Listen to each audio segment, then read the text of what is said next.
Welcome to S4 media. నేను మీ రేఖ. మంచు మోహన్ బాబు నటవారసుడిగా ఇండస్ట్రీలోకి ఎంట్రీ ఇచ్చాడు మంచు మనోజ్. శ్రీ సినిమాతో ఇండస్ట్రీలోకి అడుగుపెట్టాడు. ఆ సినిమా పర్వాలేదనే టాక్ను అందుకుంది. అతని నటనకు మాత్రం మంచి మార్కులు పడ్డాయి. ఆ తర్వాత వరుస సినిమాల్లో నటించి అతి తక్కువ కాలంలోనే స్టార్ ఇమేజ్ను అందుకున్నాడు. ఈజీ డూయింగ్ యాక్టింగ్తో సెపరేట్ ఫ్యాన్ బేస్ను ఏర్పాటు చేసుకున్నాడు మంచు మనోజ్. మనోజ్ యాక్షన్ సినిమాలే కాదు, కామెడీ చిత్రాలను కూడా చేశాడు. అందులో కొన్ని హిట్ టాక్ను అందుకున్నాయి, మరికొన్ని సినిమాలకు యావరేజ్ టాక్ను అందుకున్నాయి. అందులో బిందాస్ మూవీ ఒకటి. ఈ సినిమాలో మనోజ్కు జోడీగా నటించిన హీరోయిన్ లేటెస్ట్ ఫోటోలు సోషల్ మీడియాలో తెగ వైరల్ అవుతున్నాయి. ఇప్పుడు ఎలా ఉందో లుక్ చేద్దాం పదండి. 2010లో ఏకై ఎంటర్టైనర్ బ్యానర్పై తెరకెక్కిన ఈ మూవీకి వీరుపోట్ల దర్శకుడు.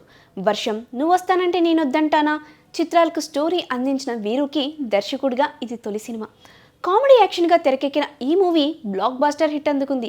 ఇందులో జబర్దస్త్ యాంకర్ రష్మి గౌతమ్ కూడా యాక్ట్ చేసింది. అయితే సినిమా అనుకున్న హిట్ టాక్ మాత్రం అందుకోలేదు. ఇక ఈ సినిమాలో ముంబై భామ షీనా షాబాది నటించింది. షీనాగా కాకుండా గిరిజ అంటేనే గుర్తుండిపోతుంది బ్యూటీ. తల్లి బాలీవుడ్ ప్రముఖ నటి సాధనా సింగ్. బాటలోని ఇండస్ట్రీలోకి అడుగుపెట్టింది షీనా. తేరే సింగ్ అనే హిందీ చిత్రంలో నటిగా కెరీర్ స్టార్ట్ చేసింది. తర్వాత తెలుగులోకి అడుగుపెట్టింది బాలీవుడ్ భామ. బిందాస్ ఆమెకు తొలి తెలుగు సినిమా. ఆ తర్వాత తొలిసారిగా చిత్రంలో నటించింది. తారకరత్న హీరోగా నటించిన నందీశ్వరుడు మూవీలో యాక్ట్ చేసింది. ఇవే కాకుండా యాక్షన్ 3D, నువ్వే నా బంగారం, రాజశేఖర్ గెడ్డం గ్యాంగ్ చిత్రాల్లో నటించింది. దీని తర్వాత ఆమె కనిపించలేదు. 2015 తర్వాత టాలీవుడ్ ఇండస్ట్రీకి దూరం అయ్యింది. ఈ అమ్మడు ఇండస్ట్రీలోకి ఎంట్రీ ఇవ్వకముందే పెళ్లి చేసుకుందన్న విషయం తెలిసిందే. పెళ్లి 3 నాళ్ల ముచ్చటగానే నిలిచింది. వైభవ్ గోరే అనే వ్యక్తిని 2007లో పెళ్లి చేసుకుంది. అదే ఏడాది విడాకులు తీసుకుంది. గతంలో ఓ ఇంటర్వ్యూలో తన జీవితంలో జరిగిన అతిపెద్ద బ్లండర్ మిస్టేక్ అంటూ ఓపెన్ స్టేట్మెంట్ ఇచ్చింది షీనా.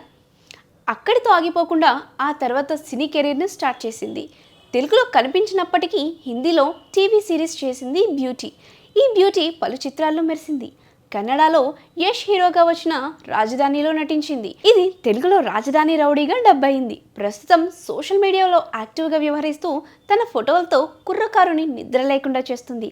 అయితే ఆమె మరొకరిని వివాహం చేసుకున్నట్లు సోషల్ మీడియాలో పోస్టులను చూస్తే అర్థమవుతుంది.